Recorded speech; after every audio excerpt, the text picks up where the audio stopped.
ছাড়বে না, ছাড়বে না। সবাই কিন্তু আসতে হবে একটু। আমি আগেই বলেছি বাউল গান কিন্তু আনন্দের গান।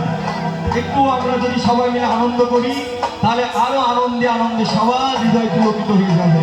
কেমন? কিন্তু আমি এখানে দেখতে চাই যারা যদি গোলে মালে পীড়িত করে তারা আনন্দ করবে না, আনন্দ পাবেও না। আর যারা